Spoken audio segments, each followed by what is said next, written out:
Hi, and welcome back to the shop again. I guess you'd call this a little follow-up to the last video I did. The Yamaha, funny little story about that. I started that up after I did the tune-up to it. It was running perfectly.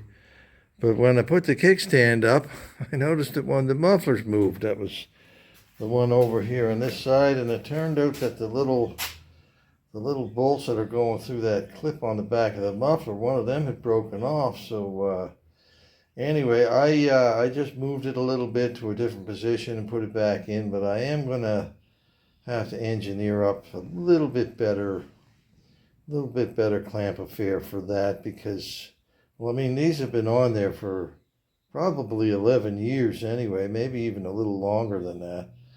But I would like to have them fasten on a little bit better. Maybe instead of that little flimsy little strap underneath the foot peg there, maybe something a little more like what I've got on that Norton peg. It's a lot broader foot on it to hold the muffler.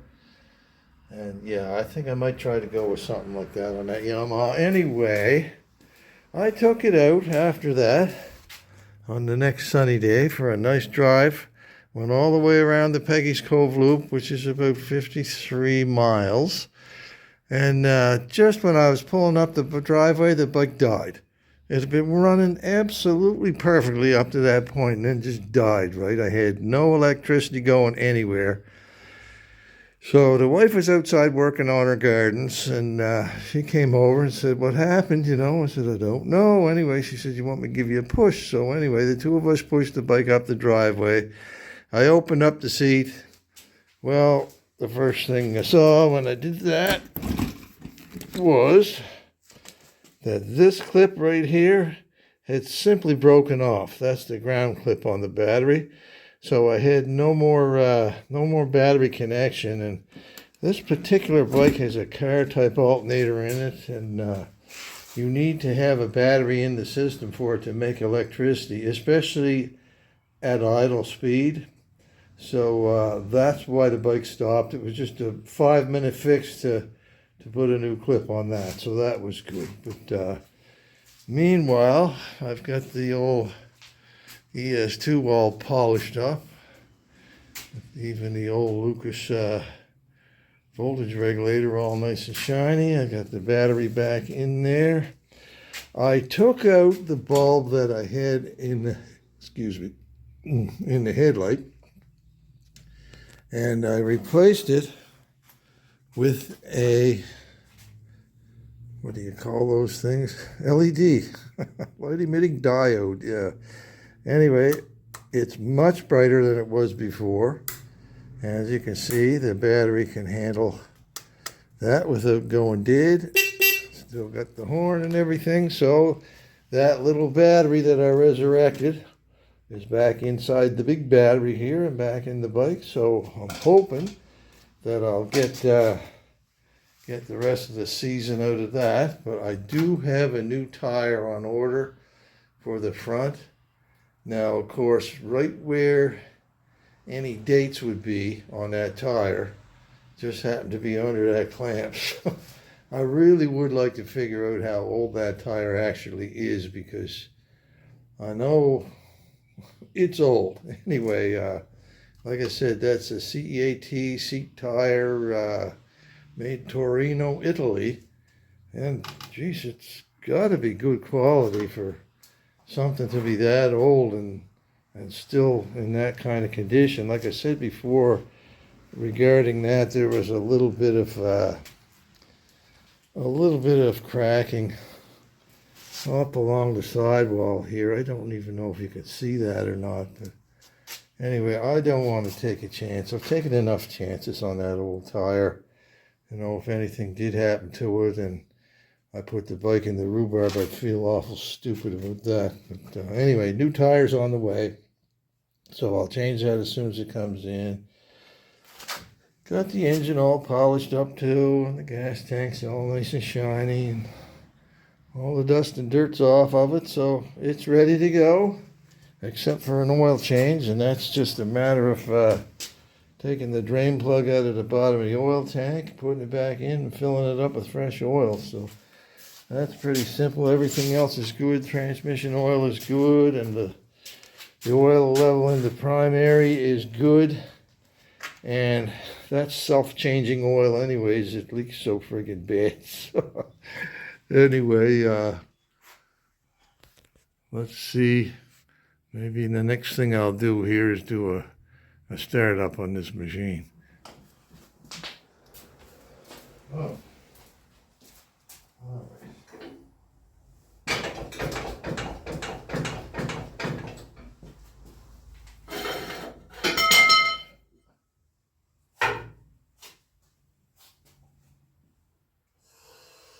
I guess what I'm going to do, I'm going to see if this thing will go.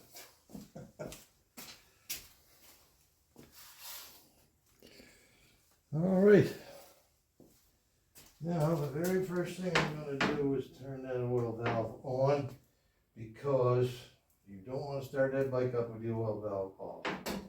Oil valve is on, fuel is on. Take my reminders. That's my oil shut-off reminders that I keep on there. Take them off of the ignition advance lever.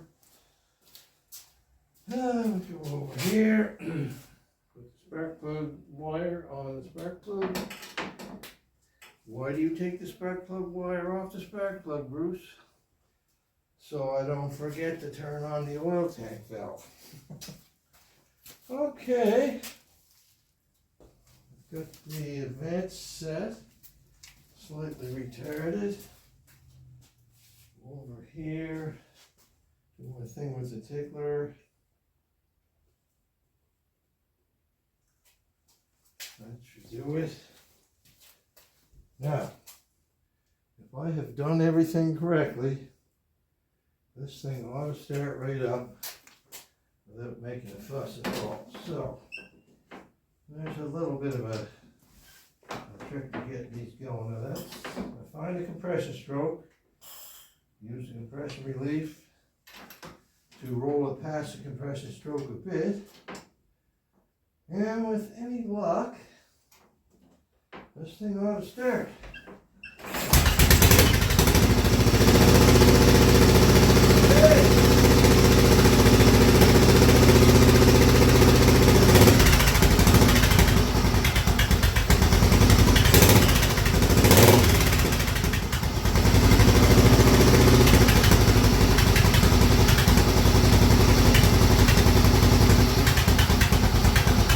Not staged. That's the first step.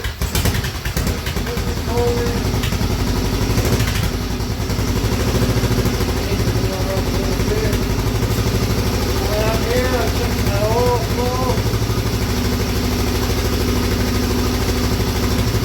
There, you can't see it there. Got my old fireplace.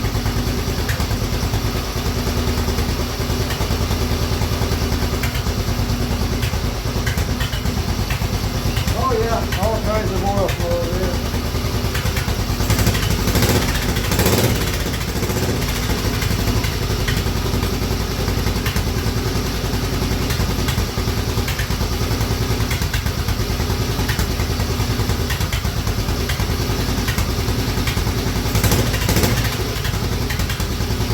The old girl sounds pretty good.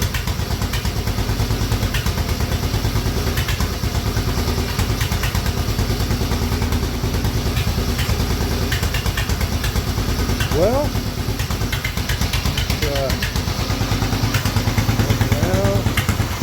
don't smoke it all.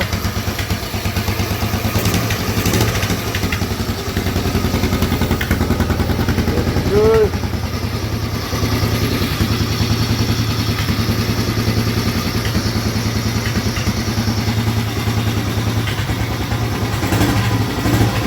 It's charging.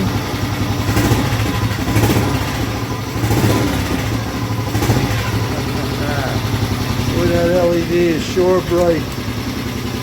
See, what I used to use in that headlight was just an 1157 bulb, and wow, this is really going to give me some some bright light when I'm driving on this, especially if I get caught outdoors at night. Alright, well, I'm going to shut the fuel off. That's good.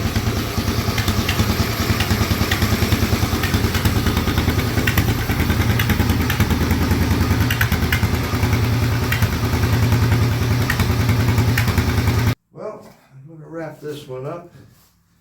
After that run up the other day, I headed out to hang out with some friends of mine the very next day, and the bike ran perfectly. Headed out for about an hour and a half altogether.